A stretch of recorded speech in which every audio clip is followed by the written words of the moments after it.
महापालिकेनं पाणी पुरवठ्याबाबत तातडीनं उपाययोजना न केल्यास नागरिक प्रशासनाच्या विरोधात रस्त्यावर उतरतील असा इशारा माजी सभागृह नेते सुरेश पाटील यांनी दिला आहे।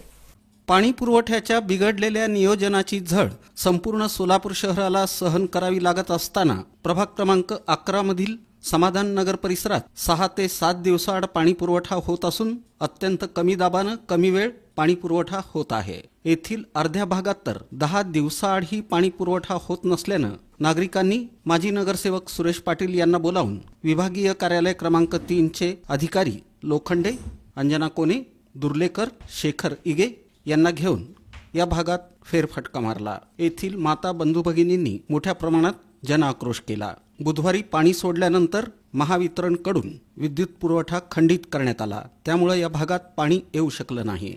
त्यानंतर अतिरिक्त आयुक्त संदीप कारंजे यांना सांगून सायंकाळी 5 वाजता पाणी सोडण्यात आलं। हा भाग निम्मा मध्य विधानसभा तर निम्मा उत्तर विधानसभेमध्ये येतो। या भागातील लोकप्रतिनिधींनी फक्त मेन लाईन टाकली असून अंतर्गत लाईन नसल्यानं पाणी पुरवठा सुरळीत होत नाही। जोपर्यंत पाईपलाईन होत नाही तोपर्यंत महानगरपालिकेनं या भागात 4 दिवसाआड पाणी पुरवठा करावा, अन्यथा सर्व नागरिकांना सोबत घेऊन विभागीय कार्यालय किंवा महानगरपालिकेसमोर आंदोलन करण्यात येईल असा इशारा माजी नगरसेवक सुरेश पाटील यांनी दिला। तुला आणि अंजुताईला सांगायचं साहेबाला की जिकडे पाणी जास्त येतंय, काल भी पाणी सोडला म्हण तू, आज भी पाणी सोडला म्हण तू, जर असं जर पाणी सोडला ना तुला सस्पेंड करा म्हणून मी बसणार।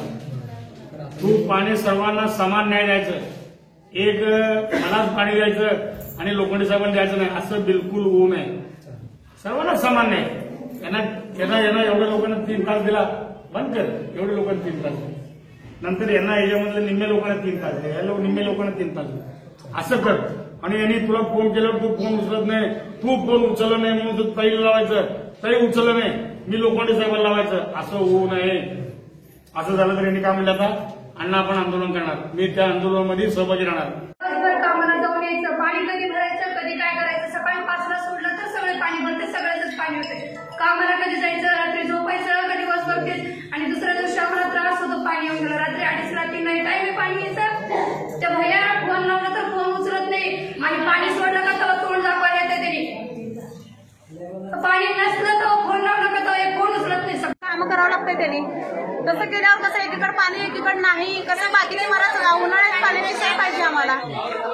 10 दिवसाला पाणी म्हणणार 10 दिवस में कुठलं पानी प्याते। क्या सब जने बोल रहे नल वाले को पानी कहीं नहीं छोड़ रहा, तो टाकी में पानी नहीं, वो नहीं बोल रहा उन्हें, मैं कहाँ से छोड़ू, वहाँ ऊपर पानी नहीं बोल रहा नल वाला। पानी आज को 9वां दिन है तो पानी नहीं। अभी कल उन्हें वाल फिराने आया, छोड़ तो क्या पानी, अभी तक वाल फिराया नहीं। पानी बारीक तो भी छोड़ना, वो भी नहीं छोड़ा। बशीर चौकला पाणी कायम येत नाही, इकडे पलीकडे बाबूलाल चौक वगैरे ते मशीद पशी कायम पाणी येत असते। आमच्या एरियामध्ये पाणी अजिबात येत नाही आणि कमी प्रमाणात येते, मोटर लावलं तर थोडं पाणी येते। आज तरी बुधवार आहे, लाईट नाही आणि आम्हाला पाणी मिळत नाही, ते 10 दिवसाला 12 दिवसाला पाणी त्यांनी सोडाले।